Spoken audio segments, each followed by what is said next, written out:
Good morning to all of you and to our viewers on YouTube. We are now in week 11 and we are going into our next topic, which is topic 9. And topic 9 is on the foreign policy review that was done in 2017. Once again, joining us to take us through the discussion is our very own Chestnut lecturer, Mr. Lawi Ako, who is a very experienced diplomat and a practitioner. And we are privileged to have him share his experience and also share his knowledge, his understanding, his perception, and his opinion of the foreign service and foreign policy making and international relations in general. So, Mr. Ako, please go ahead. The virtual microphone is yours. Okay, thank you very much. Good morning, everyone. I'll share straight away.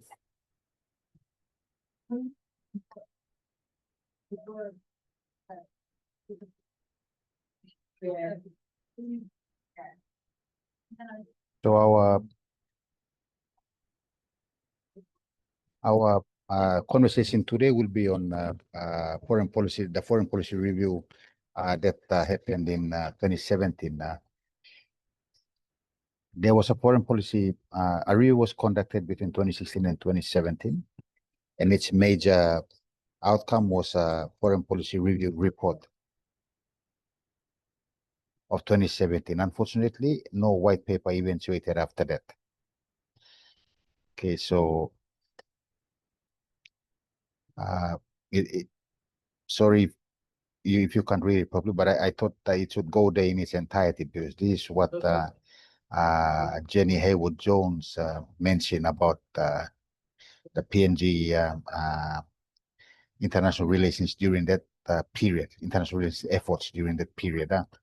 So this was an interesting observation, forecast as usual on the daily outputs of the PNG DFA, who, as we all know, were struggling to look relevant as PNG prepared to carry out its biggest ever foreign policy exercise since 1975. Now, Haywood Jones rightly observed that the PNG struggled to play a consistent leadership role within the Pacific Island region. And this was in part because it lacked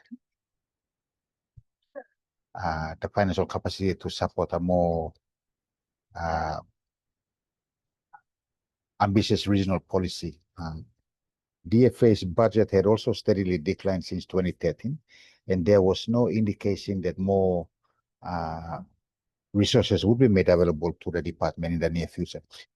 The department's actual expenditure totaled 68 million kina in 2015, down from 75 million in 2013. And the appropriation for the department in 2016 was reduced to 59.3 million. And in 2017, it was only 44 million. So you see, those were the figures that affected our international relations vehicles. Now, lack of funding on screen is a bilateral APEC, senior official bilateral meeting between the U.S. and Papua New Guinea, and you can see the late U.S. APEC senior official Mr. Matt Matthews and Ambassador Ivan Pomale. So, in addition to these woes, Papua New Guinea's 21 foreign missions around the world then appear to be struggling with reduced funding because of what I mentioned earlier on in the first slide. So the most obvious consequences of this was when PNG lost its right to vote at the UN in early 2017 after failing to pay its UN dues. Now, following media reporting of the issue, the PNG government eventually paid the outstanding sum of 100,000. It was actually 100,000.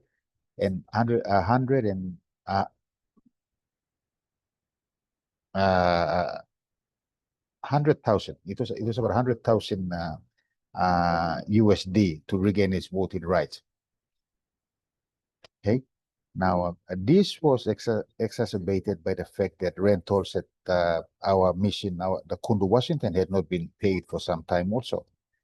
So this trend, this was a trend that was still bound to continue until DFA came up with a corporate plan from how I see it. So it could include appropriate KRAs and KPIs that should include a massive overhaul of the whole foreign service.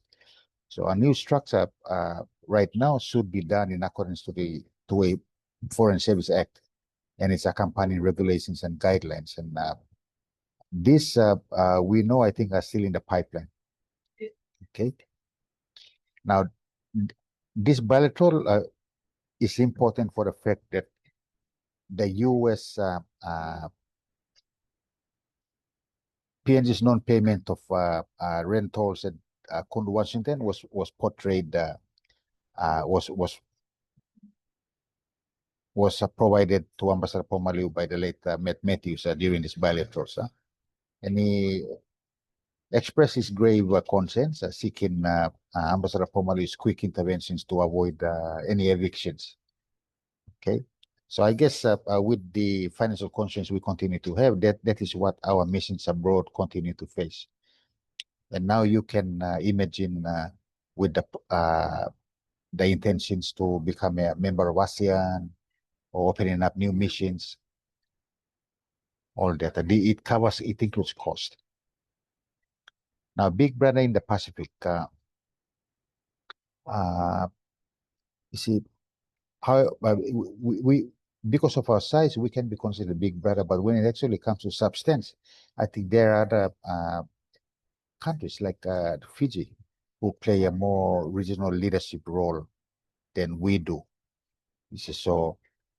This was one of the reasons why during APEC policy committee meeting,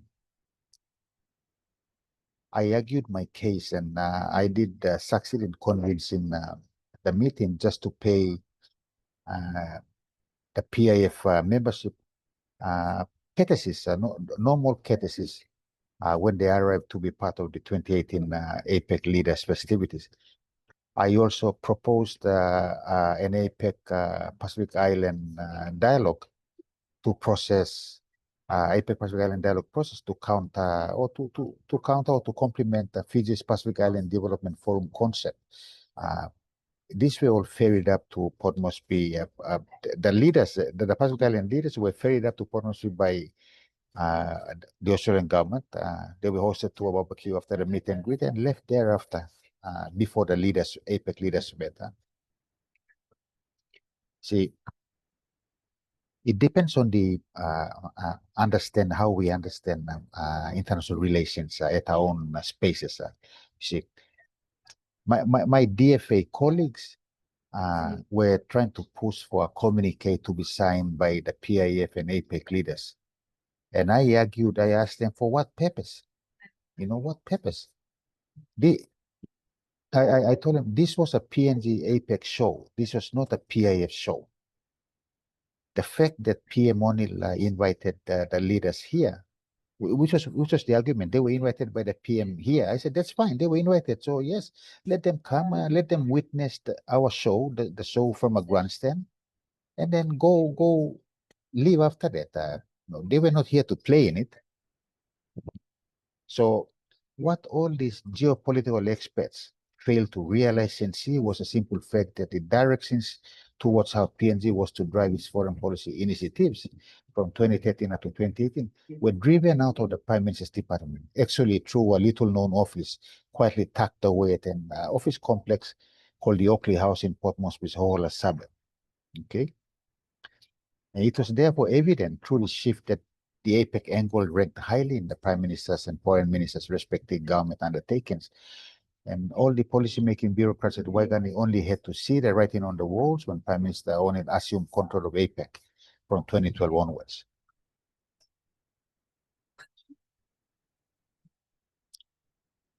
Now, for instance, during the 2013 Bali leaders meeting, Australia's Prime Minister Tony Abbott and New Zealand's John Key were in a conversation during a coffee break. You know, when the issue of Papua New Guinea's hosting of APEC in 2018 came up, and when Mr. Abbott voiced his reluctance to join the consensus in endorsing PNG's intentions to host APEC in 2018, the New Zealand Prime Minister Key responded, and I was there, and I quote, this was what he said. Come on, Tony. They have given you manus to support your Pacific solution. The least you can do for them is to support their intentions to host. Okay. Now, this bilateral picture.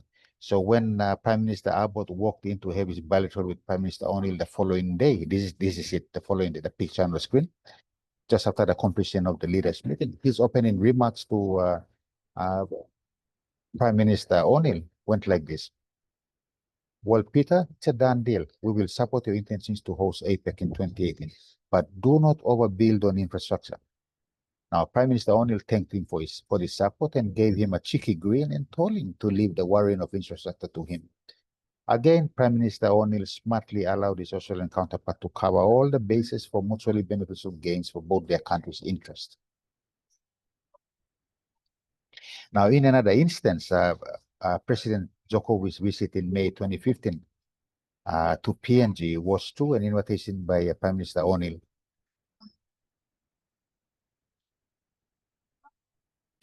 which was extended to him during a bilateral on the margins of the APEC leaders meeting.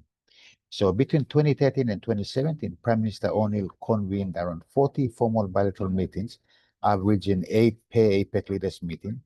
And I'm not counting the conversations he had with his counterparts during the coffee or tea breaks at the leaders meeting. Now, Foreign Minister Pato also averaged 10 bilateral meetings per AMM. AMM is the APEC ministerial meeting, which is usually attended by foreign ministers. And I'm not counting the conversations also he had during tea and coffee breaks. So this should have signaled to the bureaucracy this shift in direction away from the Pacific. As it is, the whale was always, and the whale will always continue to be represented in APEC through the other multilateral configurations you see. From the G7, you have Canada, Japan, and the US. From the G8, you have Japan, US, Canada, Russia. From the G20, you have China, US, Australia, Canada, Indonesia, Japan, and Mexico. And from ASEAN, you have Indonesia, Philippines, Malaysia, Thailand, Brunei, Vietnam, and Singapore. So the question now is, with all these multilateral configurations all congregating into APEC every year, how do we leverage Papua New Guinea's interest covering all those bases?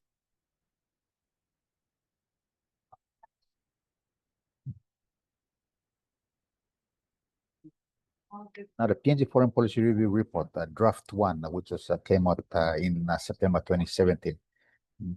So the first draft came up, was released in September.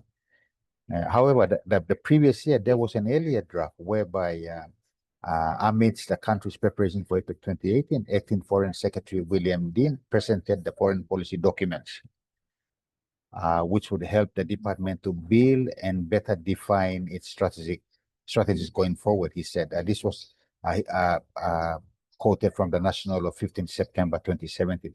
In that same national paper, he further stated that it is an in-house document, and that in the future, if the government wanted to have a more public document, the minister may want to table this in Parliament, a white paper, for example. So the other documents Mr. Dean was indicating too were the procedures for diplomatic privileges and immunities and consular practices, and the manual of operations as amended in 2016. Now, these documents were printed, bound, and ready for the next step. So we all have our own interpretation of how the National interpreted Mr. Dean's statement. I personally interpreted this as the Goods Acting Secretary's retasking his own department to take charge of this new undertaking to advance towards releasing a white paper at the earliest possible convenience in order to support the undercurrents that were cruising throughout the world then. Okay. So the Foreign Policy Review report, that report emphasized on about 10 points. And it had 6 strategic objectives mentioned in it. And these are 6 strategic objectives were provided to achieve the O'Neill and part of foreign policy goals of promoting peace, security, and prosperity through mutual respect and understanding between countries in our immediate region, in our immediate neighborhood, the Asia Pacific region, and global. And this included the objectives were objective number one, neighborly cooperation. Strategic objective number two was strengthening key partnerships. Strategic objective number three was diversifying and building partnerships for mutual benefit. Number four covered trade and economic relations. Strategic objective number five was good global citizenship. And strategic objective number six was institutional strengthening, modernization, and operational processes. So in this foreign policy review report, you will note that that emphasis was placed on China's Belt and Road Initiative to be pursued through strategic objectives 2, 3, and 4 to another level. So to my knowledge, there were no paper written on the viability of such a move to our existing foreign policy undertakings until January 2018. Now, this particular report was also a result of a series of consultations by PNG heads of missions and posts abroad held on 11 to 13 February 11 to 13 February 2014 in Port Moresby, then followed through in Brussels, Belgium by the Europe USA consultations on 21-22 May 2015, while the Pacific Pacific heads of missions, while the Pacific PNG heads of missions met in Brisbane from 11 to 12 the following month. And the Asian heads of missions met in Manila on 30 June to 3rd July 2015. And after all these consultations, these heads of missions, then all congregated again in Port Moresby from 15 to 16 February 2016. And the report was the outcome of these consultations. So these pictures sort of affirm the latter part of Haywood Jones' paper when she also wrote that Papua New Guinea's foreign policy was being driven by Prime Minister Peter O'Neill, and in the first few years of his prime ministership, Mr. O'Neill was active in promoting Papua New Guinea to the world, impressing foreign leaders with his can-do leadership style and PNG's strong economic growth story. Prime Minister O'Neill worked particularly hard on improving relations with the Australian government, and in turn, it was prepared to work more closely with the O'Neill government than had been the case during the Howard Somare years. While relations with Australia have been colored by the refugee resettlement arrangement since 2013, O'Neill maintained close ties with successive Australian prime ministers. He also worked to improve PNG's relations with its nearest neighbor, Indonesia, hosting a visit by President Jokowi in May 2015, and expanding relations with several Southeast Asian states, including the Philippines and Thailand, in addition to seeking a more substantial relations with China. So, you see, the leadership was already maintaining relations with our Southeast Asian neighbors, even without being a member of ASEAN. Okay, so this was driven by APEC 2018 and the need to show the world that PNG was indeed open for business. Now, back in 2011, the evening after the leaders meeting in Waikiki, I was preparing to pull off after the business of the day, and the Prime Minister's Chief of Protocol knocked on my door and informed me that the Prime Minister wanted to see me. So I went up, and that was when he said that we have to host APEC and we have to make it happen. So what then followed from there would be a massive foreign policy exercise never seen in the history of Papua New Guinea. You see, it involved coordinating and refocusing development cooperation initiatives from the APEC member economies in PNG and pointing them towards assisting PNG host APEC in 2018, calling upon our bilateral partners to seek their assistance, and coordinating domestic stakeholders, including the private sector, to support the drive towards APEC 2018. So from 2013 until 2018, even though the PNG APEC Secretariat sent out invites from the Prime Minister and the Foreign Minister seeking bilateral meetings with other APEC colleagues, we also received the same number of invites from them. So this was caused by the leaders' declarations. See, in 2013, the Bali Declaration In 2013, the Bali Declaration only mentioned that, and I quote, leaders appreciated the offers of Vietnam, PNG, Chile, Malaysia, New Zealand, and Thailand to host APEC in 2017, 2018, 2019, 2020, 2021, and 2022, respectively. This was in Bali in 2013. Now, in 2014, the declaration after the China host changed to, we are committed, and I quote, we are committed to supporting the future host of APEC, including Peru, Vietnam, Papua New Guinea, Chile, Malaysia, New Zealand, Thailand, who are to host APEC in the years 2016, 2017, 2018, 2019, 2020, 2021, and 2022, respectively. So once this went on to the declaration, it prompted the flurry of invites to bilateral meetings for the Prime Minister and the Foreign Minister. Ambassador Ivan Pomolu and the Papua New Guinea APEC Secretary were in the forefront of this all. So you see, this was DFED's corporate plan 2018-2022. It had the 6 strategic objectives, which I mentioned earlier on. And these 6 strategic objectives were actually not different from the 5 strategic objectives they were replacing. So these 5 were outlined in the department's corporate plan 2014-2016, published in 2014, and included mutually respectful and supportive cooperation, refocusing on the Asia-Pacific, building partnerships, good global citizenship, and capacity building. If you look at the sorry, if you look at the your files,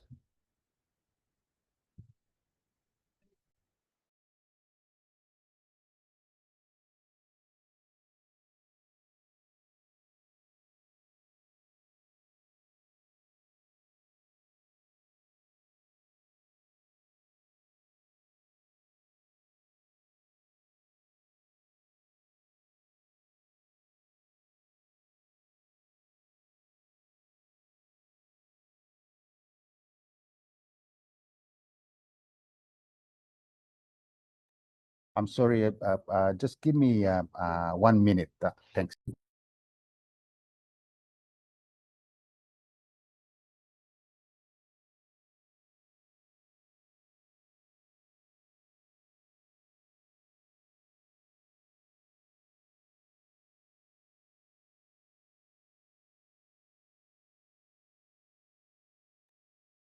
So this, let me continue.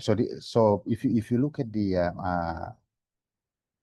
Yagira files under the title of Rimbing Pato and the PNG Connect Foreign Policy, check on the Mr. Yagiro's blog. A second corporate plan 2018-2022 was published in 2019 to drive the foreign policy approach of PNG Connect. So the 6 strategic objectives of the foreign policy report featured again in this corporate plan and would lay the foundation for the drafting of the foreign policy white paper, which was work in progress. Okay. So what good is a corporate plan if one continues to play with the same old players? That is something we need to ask ourselves, especially when we have a aging foreign service population. If we have an aging foreign policy foreign service population, we need to start recruiting new one to implement and sail this new course going forward. Now, China. Haywood Jones also writes that no Pacific Island country ranks in China's top 50 trading partners. That was 10. So PNG is ranked 124 on the list of countries China exports to, and 66 on the list of countries from which China imports goods. PNG's size and its resource sector made it China's most significant partner in the Pacific Island region. The China-PNG trade totaled some US 2.3 billion in 2016, and this represented a 12-fold increase since 2000. While Papua New Guinea's trade with China was worth considerably more than its trade with China in 2016, China's trade prospects were on a growth trend, and Australia's was declining. So China's direct investments in PNG totaled US 496 million in 2015. And China's investment and Chinese nationals who work in PNG on Chinese projects tended to attract more attention, but the value of this project were not about to overtake. We're not about to overtake the value of individual investments of major resources and companies.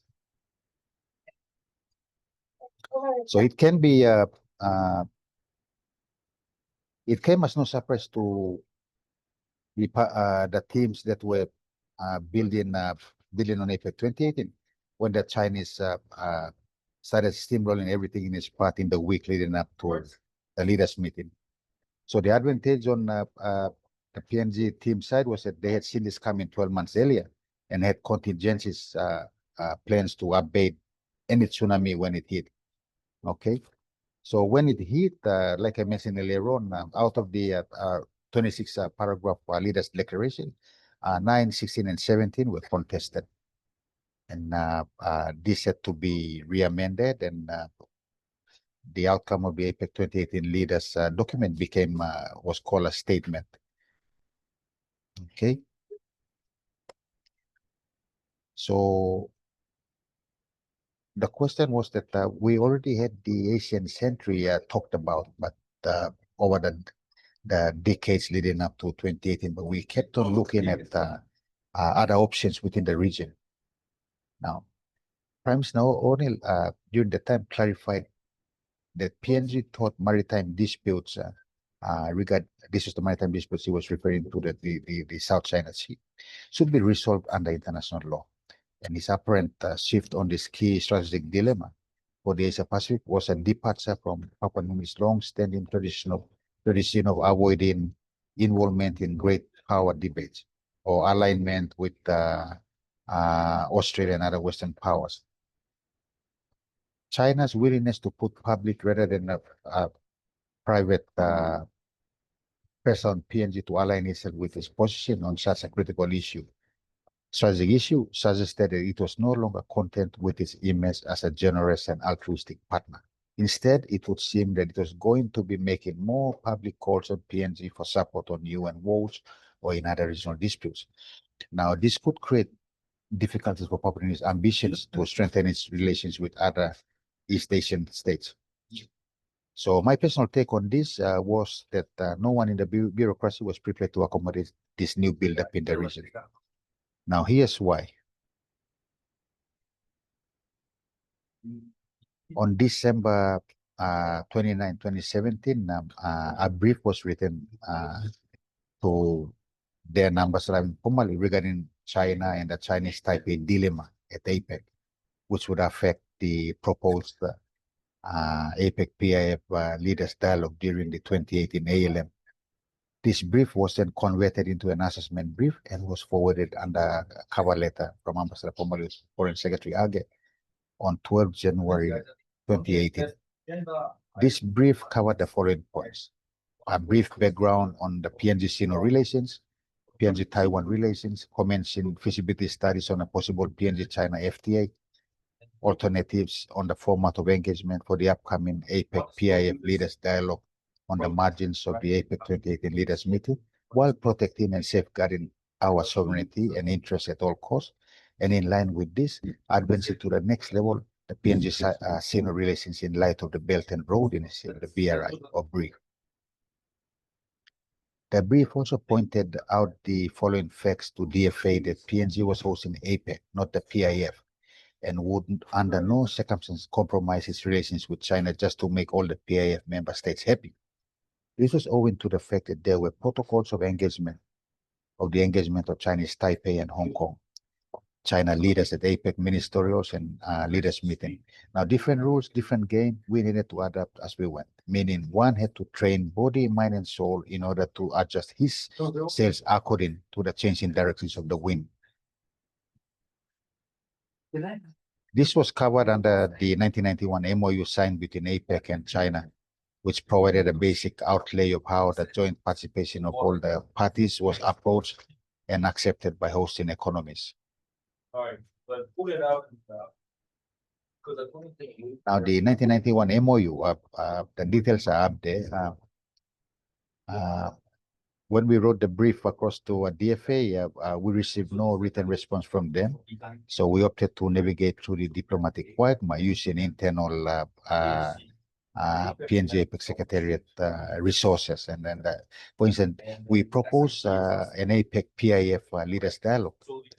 And this was a mammoth task due to this 1991 MOU. And when I asked my Indonesian colleagues how they went about doing this during their host, they told me that President Hu Jintao snapped this dialogue because among the PF leaders invited by Indonesia was also the Prime Minister of the Solomon Islands then. And during the time, Solomon Islands was aligned to Taiwan. You see, the PIF had a political grouping of 18 members, of whom 14 are independent states. And of these 14, 8 added to the One China policy. And this includes PNG, the Cook Islands, FSM, Fiji, Niue, Samoa, Tonga, and today now the Solomon Islands. So by then, Taiwan maintained official relations with the Kiribati, Marshall Islands, Nauru, Palau, the Solomon Islands, Palau, the Solomon Islands, and Tuvalu. So the proposed dialogue in a nutshell pointed to the following assumptions. That it would be held on Sunday, 18 November 2018. This was the APEC leaders, APEC PF leaders dialogue. And it would be a breakfast meeting, preferably from 8 to 8:45. It would be conducted in 3 breakout sessions with PNG to note that due to Vanuatu support of the West Papua issue, Vanuatu should not be in the same breakout session as Indonesia. That after the dialogue, the PF leaders would be invited to view the first session of the leaders meeting in a viewing room. This would be the session when the media is allowed to take photographs of the leaders, and that it would be strictly by invitation from Prime Minister O'Neill. That PNG would cover the full cost of participation of the invited PF leaders, and that any bilateral engagement between the PIF and the APEC leaders would be done in their own arrangement, scheduling, and costs. Okay. Now, based on these assumptions, this brought to the fore the following issues and assessments to avoid any diplomatic backlash with China beyond APEC 2018. This would include maybe the title of the dialogue, adjusting the title of the dialogue accordingly, making sure that PNG-Sino bilateral relations was maintaining at the all-time high, because the volume of trade back then was at 2.7 billion, and this is more than that of what Taiwan was providing at 1.1 billion.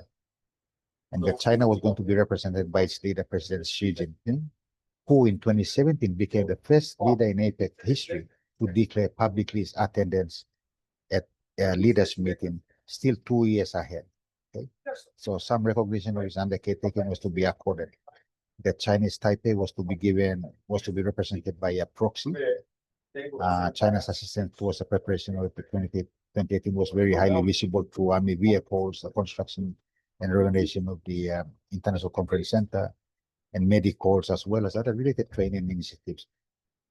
These were all in addition to the APEC policy engagement it had had with PNG since 2013, and their continuous support to Papua New Guinea's policy proposals and initiatives in the APEC forum. So while Chinese Taipei was to come good with the offer of assistance to PNG's hosting initiatives, these were being considered. So the questions that were to be answered by avoiding diplomatic backlash would be, in light of the above, the following questions needed to be answered.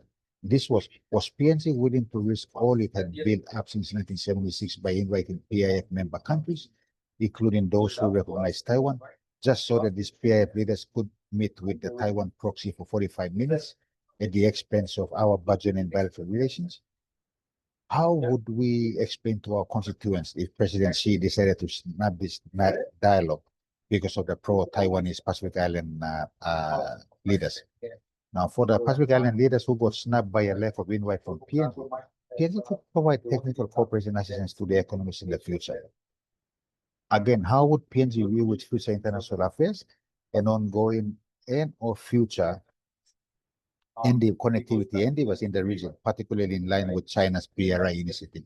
So these were all the questions, assessments that need to be answered before something could be put in paper. See, we were to avoid at all costs activities that would put PNG in an awkward position, so as to trade its sovereignty in order to please everyone in the Pacific region. More importantly, the time had come for PNG to step up and take its rightful place in the Asia-Pacific region as a dominant regional player through the APEC process, so that these advances do not become counterproductive to our economic development aspirations. There were also options and alternatives provided, such as retitling the APEC Pacific Island Leaders Dialogue, or the Prime Minister could only invite the 8 Pacific Island countries who recognize the One China policy by adhering to our joint communique, which we signed in October 1976 during the establishment of PNG-China relations. That PNG was hosting APEC, not the PIF. That as APEC 2018 knows, PNG had the prerogative of inviting who it thought would add value to its host. Yeah. Okay.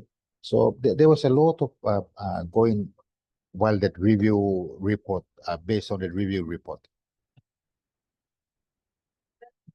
So the APEC PIF leaders dialogue did happen, and the outcome, PNG choreographed a 30-minute dialogue for Prime Minister O'Neill to open it, then invited the summoned Prime Minister, who we consider as a father figure in the Pacific Island, to make a remark on behalf of the PIF, and the dialogue ended there.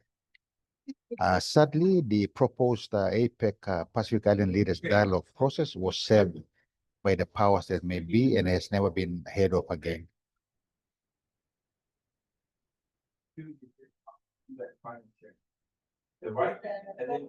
So the 2017 Foreign Policy Review. So what next? We had COVID happen a few years after that, and that changed the dynamics of international relations. Okay, so these are the questions we need to ask ourselves with the new foreign policy white paper coming up this month. How are we going to move forward? Okay, these are the reference of Jenny Haywood Jones paper. I'll stop there, Mr. Yagur, and thank you everyone for listening in.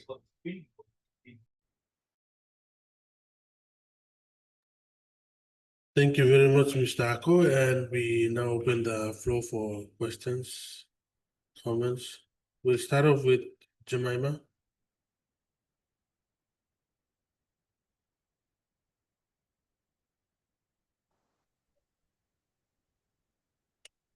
Thank you, Mr. Ako. Can you guys hear me? Oh no, not clear.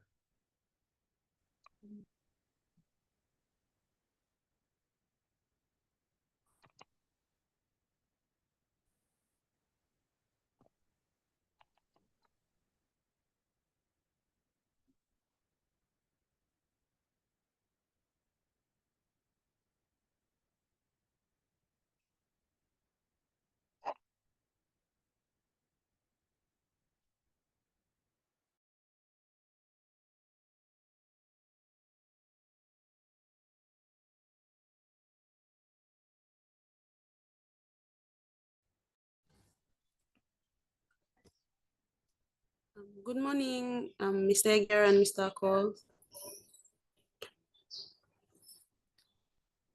So I have 2 comments and 2 questions in relation to the topic on PNG Connect in globalized world. I'll start off with my comments. My first comment is foreign policy alignment is not just about government decisions. It also affects people through scholarship, business opportunities, and labor mobility agreements. For instance, when PNG strengthened bilateral ties with countries like Australia, China, or Japan, ordinary citizens benefit through access to education programs, trade opportunities, and overseas employment. And these agreements, they create pathways for PNG students also to study abroad, open up markets for local businesses, and it also allows skilled workers to find jobs overseas. This shows that foreign policy is foreign policy directly impact the social and economic opportunities available in PNG. That's my first comment. My second comment is PNG must be cautious of dependency, ensuring that its foreign policy choices always prioritize national interest over external pressures. When bilateral relations bring benefits such as aid and infrastructure, they can also create dependency if PNG relies too heavily on one partner. For example, relying too much on aid may weaken PNG's ability to make independent policy decisions. Therefore, PNG needs to diversify its partnerships, strengthen its own economic capacity, and negotiate agreements that serve its long-term development goals. In this way, foreign policy alignment should be a tool for empowerment and not as a source of vulnerability. Moving on to my first question.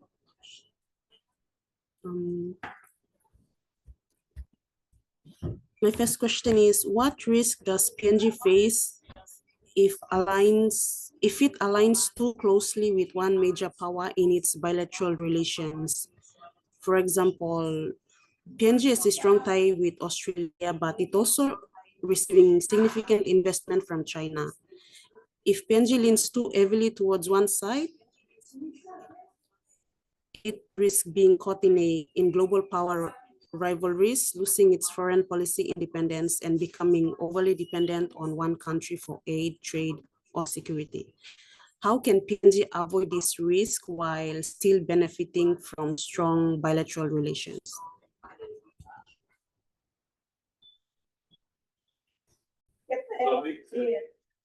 Some of the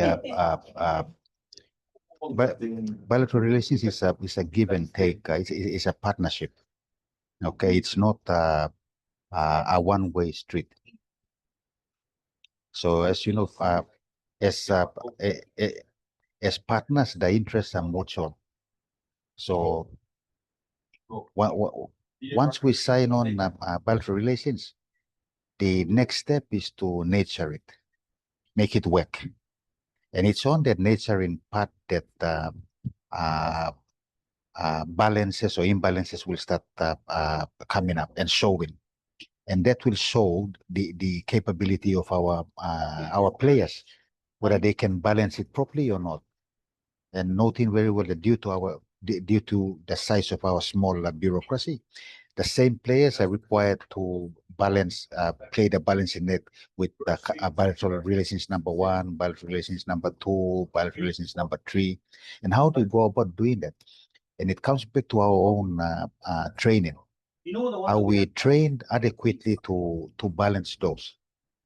You know, if you are not trained adequately, then gaps, progress must be made quickly to cover those gaps, so that you can balance those things accordingly. No, like we have a security agreement, a security treaty coming up with Australia shortly. Now that's a done deal. It's going to happen. So now is to look forward. And how are we going to balance this treaty as against our other bilateral relations with other economies? Okay. Do we have separate game plans with economy number 1, number 2, number 3, number 4 to balance those? So there must always, when you make a plan, there must always be a plan A, plan B. Plan A doesn't work, there's plan C. C doesn't work, there's D. You can't have only one plan covering everything. And coming up with the excuse saying that Mipla Lilik size, so whatever team you see on the ground, that's our team that will play all the tournaments in that, all the games in that particular tournament. It can't happen that way. That's a naive way of looking at it. We have fully trained bureaucracy. We have people with doctorates. We have tons of people with masters now. In the 1970s, masters was like how we view doctorates today. Now, every second public servant you meet and talk to would have a master's, or they would have international certifications that equates their ability to discuss those capabilities. So I am of the view that bilateral relations is a partnership. And as partners must work together in nurturing it and balancing out for mutual gains. You balance in front of you, you balance on your left, you balance on your right, you balance on your back, towards behind you with whatever you have. Okay? Imagine you've been surrounded by three people. You are surrounded by three violent people who want to rob you. And they don't have any weapons. It's just them. They are threatening you to rob. How would you approach them? Would you first try to speak reason to avoid any punch up, and then once the diplomacy ends, that's what I said. Diplomacy first, war comes later. So once the diplomatic engagement ends, then you have to make up your mind who to engage first in a conflict. Would you like to engage the big one first so that big boy Amon is a triple pundan? Hopefully those are the two by Ron. Or how would you want to do it? No. I think that would be the best way of putting it. Putting it out as an example. Okay. Jemima, I'll stop there.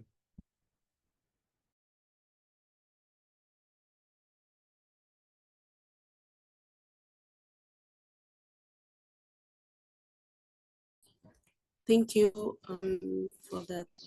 My second question is, how can PNG use its bilateral partnership to strengthen regional leadership in the Pacific?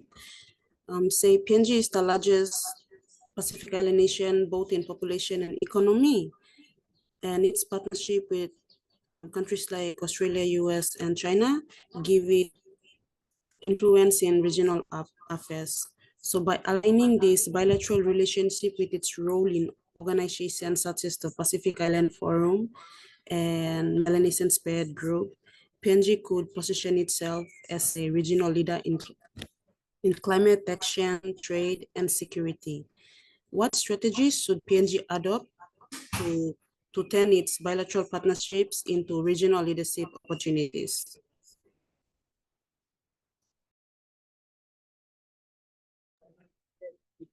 Simple.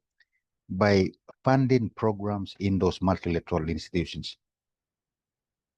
It's a case of putting the money where your mouth is.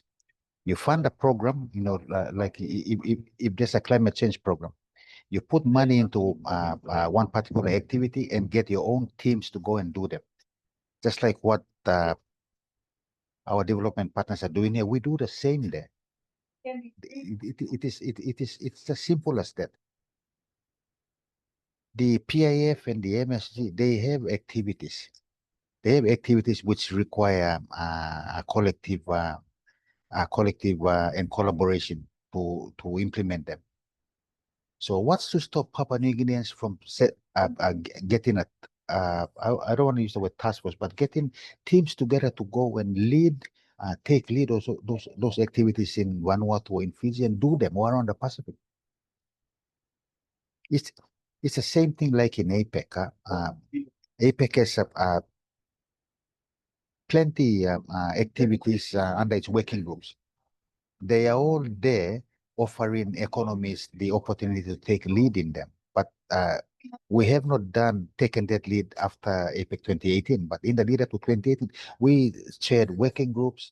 We wrote policy papers on regional economic integration, on connectivity. We wrote papers on them by the departments, and they went to those working group meetings and led discussions in them and pushed the agenda. That is what we're supposed to be doing also in the Pacific. That's it. 5:30. We must remember, and I say this without apologizing, we must remember that we are big and we must act the size. you know. Of course, we can be humble about it. You know, the humble is you can humble up to another level, but when it's come to your family's interest, you show that interest by telling the other families that no, Papa, let me play Melda board. That's why we will do this. That's how we're supposed to be doing. We are not equals with everyone. Because when the and I say that out of respect to the other Pacific Island countries also, because when the crunch comes to when the crunch hits, we suffer the consequences first because we are big. If there is a natural disaster that happens, you know, people will send help.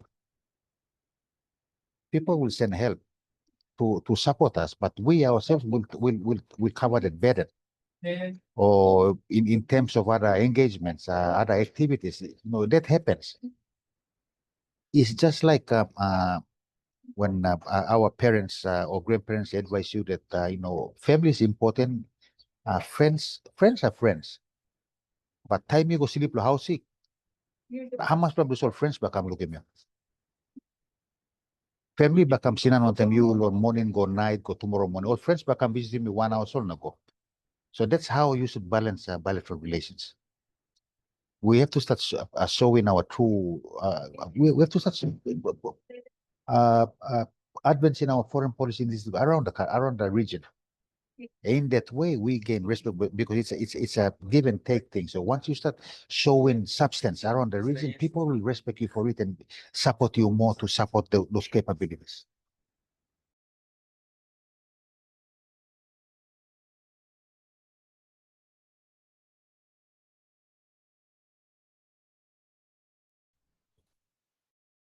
So that is from me.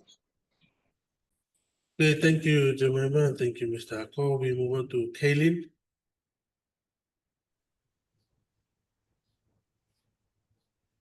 Good morning, Mr. Ako and Mr. Higuera and everyone. Okay, so I have, from last week's presentation, I have 4 questions and a question and 2 comments in relation to today's presentation, today's topic. Okay, so I'll start off with last week's presentation. My questions on last week's presentation. Okay, so my first question is, how does international aid influence governance and development priorities in PNG?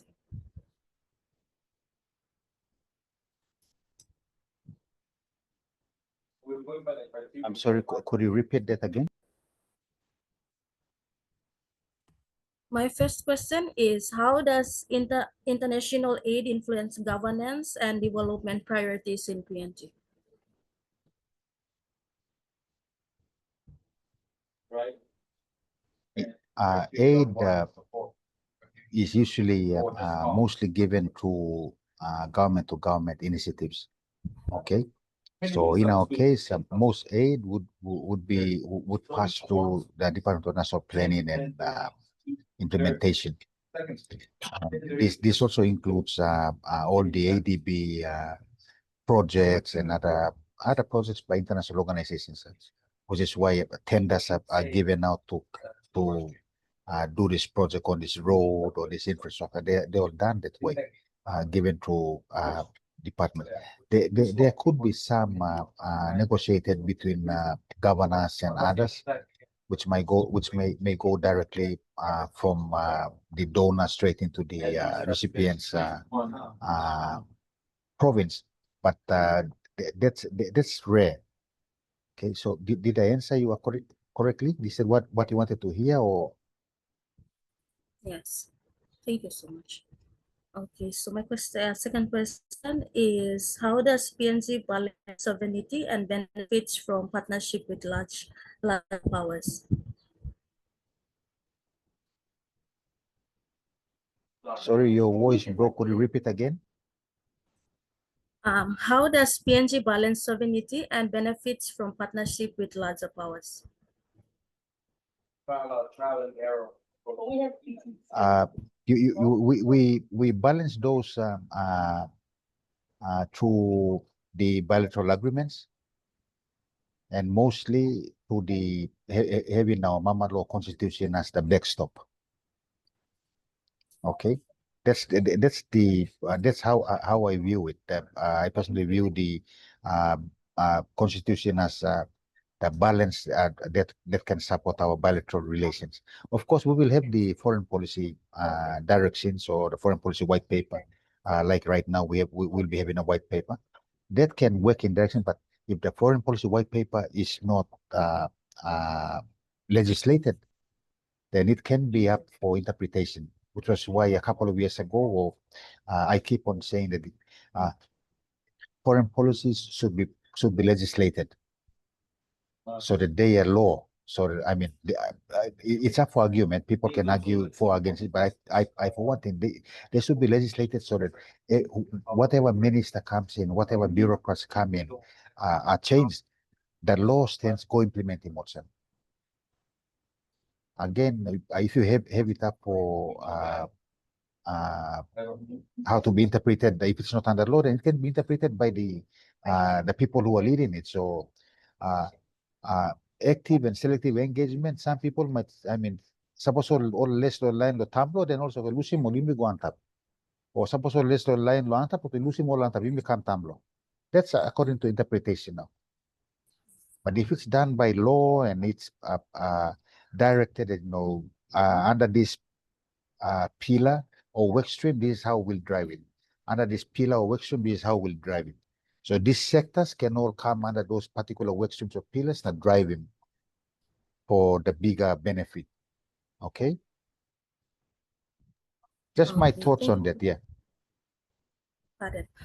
Okay, so my third question is, you have made mention last week during your presentation that you also took part in the reviewing of the 2010 foreign policy. Is that right?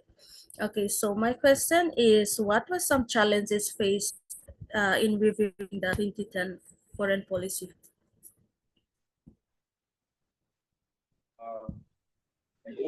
You see, the biggest challenge I faced was that I was the only representative from the department, together with the two consultants. And that meant that whatever thoughts I put up, it had to go through my director and the director general.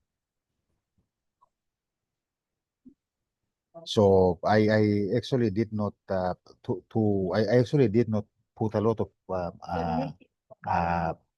briefings up that way because of that bureaucratic process. So I would rather have the consultants. We made comments, and I rather have the consultants dealing directly with the foreign secretary. So in that way, the foreign secretary would have a senior management team and advise them accordingly. If it came down from me at the desk, up this way, and up, never taking time. Or it might get lost in some of the entries. So all boss, but no, it's not important. But if it went the other way, then the foreign secretary, emo boss me. So they'll sit in the senior management team. So this is how we'll do it, or this is what I want you guys to do. Go and do them. They'll do the directions. So those were the challenges, and I think those were some of the challenges faced by our colleagues now at the EPG. Those ones, the foreign service officers who were done to. Sorry, I'm sitting out in a public area, so we have people joking around. So maybe mistake, maybe for the next 5 minutes, and we can continue. I had an argument earlier on with some of them, so. Okay, so my fourth question is, how does global media and migration affect traditional cultures and languages in Papua New Guinea? Could you repeat again? How does global media and migration affect traditional cultures and languages in Papua New Guinea?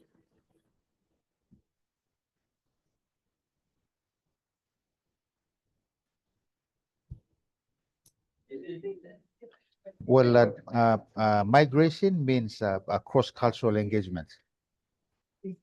So you migrate in, and is that how that's how I'm reading it. You have migration, people coming in, our people going out, marrying into other cultures, and that produces cross-cultural uh, cross-cultural relations. And then global media reports on happenings within uh,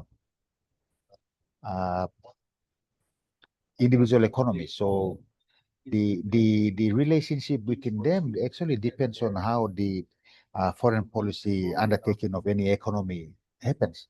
You see, it would be better if any foreign policy wins must be reported by must be reported by our media and not by global media. Because noting very well that global media have branches in our country, in our country also, or they have direct links to international organizations here. So anything happens, they always get reported out and they report from there. But if we have a strong national media drive who can counter all those things, and I know it's going to be, it's very, not impossible, but difficult at the moment because media, our media entities owned by international entities, so they get the final say in terms of editing. So that's how I would say it. No, global media affects our international relations that way. Migration affects our international relations through cross-cultural engagements. And if we're lucky enough to have both a president and we feel lucky enough to have a couple who are leaders of this country from both two different countries, that would be a plus for us. Okay, thank you so much. So moving on to today's presentation, I have 2 comments and a question. Okay, so my first comment is, although the report outlines ambitious objectives or goals, I believe the gap between policy and implementation will still remains as a recurring challenge for PNG. Okay, so my second comment is the 2017 review highlights the need for aligning foreign policy with domestic development priorities, which is something PNG has historically struggled with. Okay, so moving on to my question. My question is, how does the 2017 report differ from previous foreign policy frameworks in Papua New Guinea? The 2017 report was very comprehensive. Okay, and it was written by our very own experts. Back in 1982, our expertise was only, what, 7 years old? 1975 to 1982, 81, we were only 6, 7 years old in the international relations game. But at 2017 one, no, we had experts. You had now current Chancellor Robert Igara was former Chief Secretary, Dr. Eric Kwa. They were experts in their own field. So it was done at a more professional level, and they had good consultations from within the foreign service machinery also. So that was a difference between the old one and the 2017 review. The 2024, 2023, 2024 review, no, that's going up the next level. It's now been done by it was done by former high commissioners, former ambassadors, former foreign secretaries. So the expertise level sort of tripled. Okay. That's all for me. Thank you, Mr. Ako.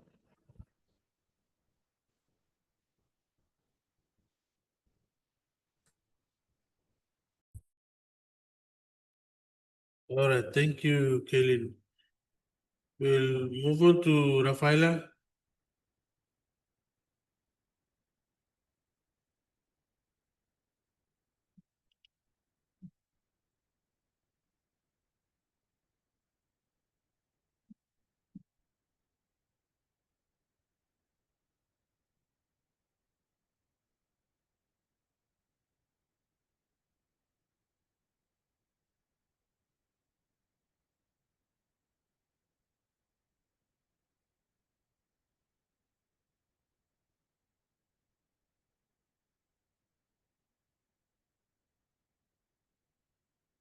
Rafaela, if you're ready, you can go ahead with your questions and comments.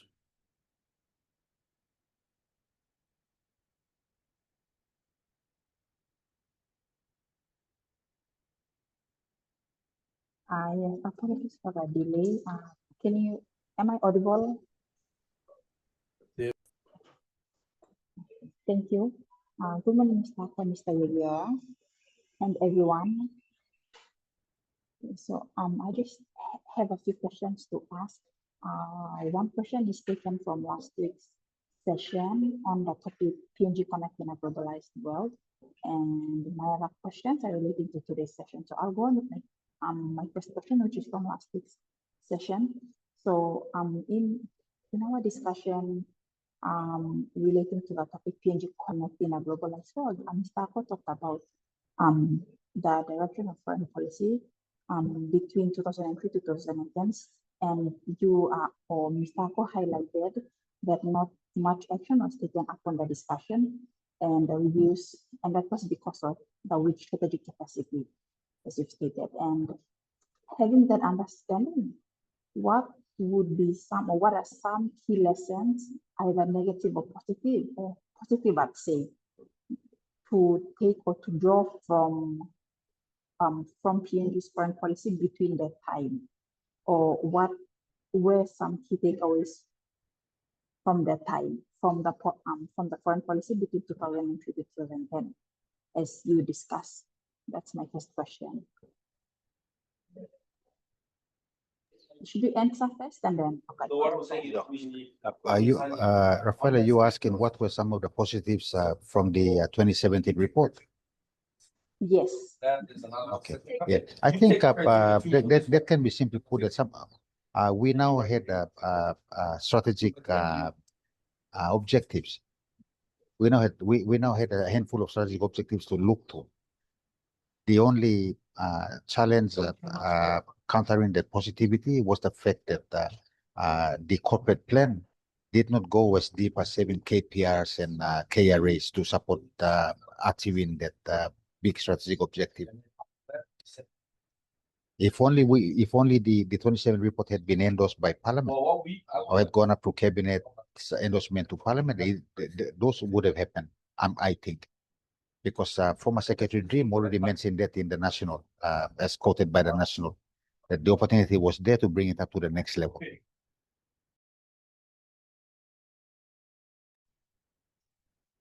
Thank you, Mr. Ako. Now,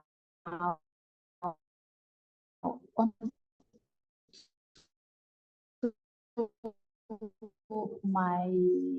when you talked about how Dean's idea or him a future white paper was not acted upon, who at that time was responsible for carrying out that particular duty, and why wasn't it acted upon? That is something we'll have to ask Mr. Dim when we get in touch with him.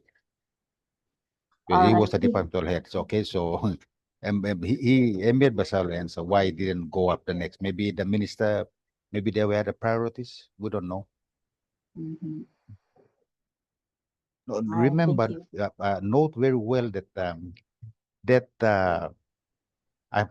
I am assuming that you see, this was 2017, and by then we had the APEC 2018 operations plan in motion. So between that and that, I think priorities shift. Maybe he did made mention, but also no, 2018 is next year, so you may push him something, push him plan the line and go past them. I'm assuming, but maybe there were priorities involved in that year. Thank you, Mr. Yes, that would make sense. Okay, on to my third and last question, which is also from today's session here. So from your perspective, Mr. Ako, what can PNG do to ensure that future foreign policy reviews, they are not left incomplete, but rather they are translated into actionable white papers and strategies? Yeah, that's a very good question, and I think I have a very easy answer for that. Simply because we are having a new foreign policy white paper this month. Now, based on that, it's like we are starting from zero. You see, so in that way, we will have all the strategic plans for operationalizing it in place now, all together with the what they call the monitoring and evaluation plans on how to monitor periodically how it is implemented. You know, you might want to monitor it 6 monthly, which means now that DFA must now consider restructuring operations, and bringing in a monitoring and evaluating team in place to monitor that part of business. Remember, this is a project. I view it as a project. You know, the foreign policy might be a big high level engagement, but below it, then you have the strategies and the action plans and the action agendas and stuff going in place. And those action plans must have limits, must have a start date and a finish date to achieve. And once you start having a start and a finish date to show outcomes, then you have to evaluate them. And then you can easily cost them too. And I would push for it to be driven to a project management angle, because then you can report outcomes to the minister, and the minister can report outcomes in cabinet and in parliament, so the country knows the progress of this foreign policy plan going forward. That's how it should be done in monitoring it. In that way, we can know the pluses, or quickly within 1 year or 18 months time, something go wrong, we provide what they call adaptive management in place. You must have another adaptive management plan in place to quickly change the direction into another level. Okay, and you have to start looking at the ways of working also, how to implement that to ways of working. How do you engage with our foreign partners? How do you engage with our development partners? How do you engage among yourselves? How do you engage with other departments to make that foreign policy more workable? Those will be some of the opportunities, which will not challenges, opportunities. Thank you, Mr. Ako. That would be my last question. But again, thank you very much for the explanation. It's nice that there's always something to learn from every discussion or in your responses throughout. So thank you very much. That's all from me.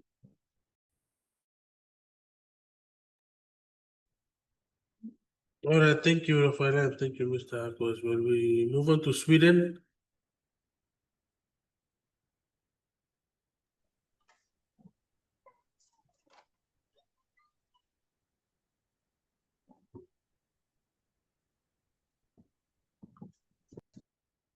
Sweden, if you're ready, you can go ahead with your questions and comments.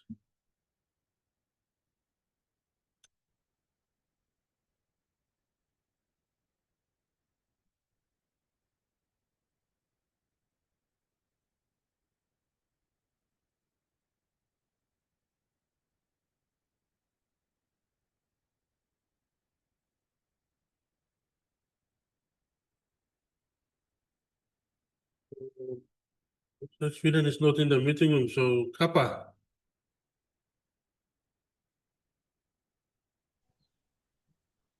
Thank you, Kappa. Thank you, Mr. Yagera, and good morning, Mr. Ako and all my fellow colleagues. I only have a few questions and a few comments from the previous discussion on topic 8, which was on PNG Connect in a globalized world and the foreign policy alignment in bilateral relations. I will begin with my 2 comments, and then I shall proceed with my 3 questions. My first comment is that PNG's global network allows it to maximize development opportunities while safeguarding sovereignty. There's always 2 sides to a coin. Therefore, it amplifies both opportunities, which includes trade, investments, knowledge sharing, and risks, which includes debt dependency, geopolitical competition, which PNG mitigates through diversified engagements. And my second comment is that in terms of foreign policy alignment in bilateral relations, PNG aligns selectively with partners on security, trade, and development to ensure both domestic priorities and regional influence. All right, now moving on to my 3 questions. My first question is that how is PNG modernizing its diplomatic engagement to better coordinate with multilateral institutions and private sector actors?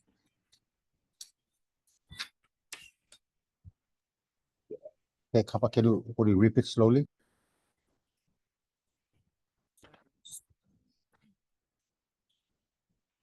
My first question is, how is PNG modernizing its diplomatic engagements to better coordinate with multilateral institutions and private sectors? I guess from the answering your question, from the outside, we are seeing that Papua New Guinea's modernization of its international relations would be through the opening up of new missions, appointment of new heads of missions to head those missions. The new foreign policy white paper that is going to be instituted shortly. Its engagement with the private sector through the government to business consultative forums. Those are some of the initiatives I think PNG is using to modernize its international relations with development partners. Like you mentioned earlier on, there are two sides to a coin. So from the other end also, we have to see whether we have to see how the other bilateral partners are modernizing their international relations this way, or are they modernizing their relationship with PNG, or are they keeping it static, knowing that this is the land of the unexpected. So that's how we'll see it. You and I do not know the inside workings of the government departments who are tasked with modernizing this. All we can speculate on is what we read in the media. So that's how I'd answer your question on the couple. All right. Thank you, Mr. Ako. Moving on to my second question, accordingly to your presentation. In a globalized world, how does PNG ensure that infrastructure or economic partnerships do not create unintended geopolitical dependencies? That's a really good one because infrastructure, our main drive through infrastructure comes from working towards strengthening our relationship with China through the Belt and Road Initiative. And note very well that the Belt and Road Initiative is funded through the China Exim Bank. Okay, and it is not only the Exim Bank. It is not only the Exim Bank that funds the BRI. Also, Mr. Giro can add more to this, but also most of Chinese companies, they bid for infrastructure projects in the ADB. So according to from that angle, they are going through multiple prongs of pushing their bilateral agenda in other countries. Okay. Now, within ourselves also, we have the PNG Connect that's pushing that idea. We are portraying to the world that the connectivity of roads crisscrossing our beautiful land will promote businesses, will promote people-to-people connectivity, will promote more institutional arrangements in place. Because 20 years ago in China, I visited a couple of provinces that had unused roads. These were high-structured roads made, and I asked them, "No way, people not using these roads?" And they said, "No, envelope behind. Time we start moving businesses this way, then roads start finished." So you see, they had foresight in going ahead and doing those things. No, but then they had the money and they have the people, they have the labor power to they have the manpower to do it. So it's a different, I cannot compare us with them, but those are some of the examples which we can do in pursuing infrastructure development through the, bilateral relations.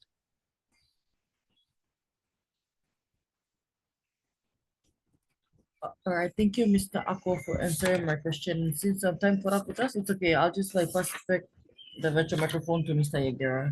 Thank you. Okay, thank you, Kappa. As mentioned, Kappa will be our last attendee to ask questions and share a comment. We will now stop here. And we once again thank Mr. Ako for his time and for sharing with us his knowledge and his experience. And also we thank the attendees, those who have participated and who shared your comments and questions. And I hope the others, you've taken note of what they've shared with us and you add that to your knowledge bank.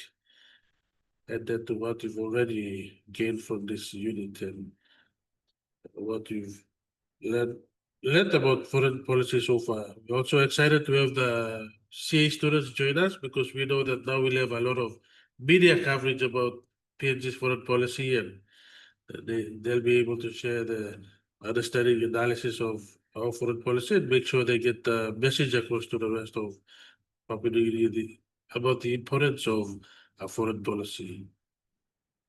So we'll stop now, and as I mentioned in the chat function or chat box, we are planning to invite Mr. Doveri now from the Legacy Group for this Friday's lecture on Israel and PNG bilateral relations and religion and foreign policy. So once we confirm, we'll let you know. And is also a member of the EPG, so it will be good if you can ask him some of those questions that you have about our current foreign policy white paper. So we'll share the link with him and ask him if he's available on Friday, and then we'll let you people know. And for next Tuesday, we have a public holiday, so I'll confirm with Mr. Ako whether Sunday we'll have a session on Sunday or anytime this week when it's free. So we make up for the session that we will miss next week because of the public holiday. And next week Friday, we're also planning on asking Dr. Clement Weine. He has also published a book on geopolitical realignment and religion, the influence of religion and deriving lessons from the Bible and all that. So we'll ask him if he's available. Then he's also part of the EPG, the Imminent Passage Group. So we'll have these two people on board. So you can ask them questions related to the current foreign policy white paper. So that's the game plan for the next two sessions, Q&A sessions. So that's all. Thank you, everyone. Thank you, Mr. Ako, again for your time, and you'll have a great day today. We'll see you again on Friday.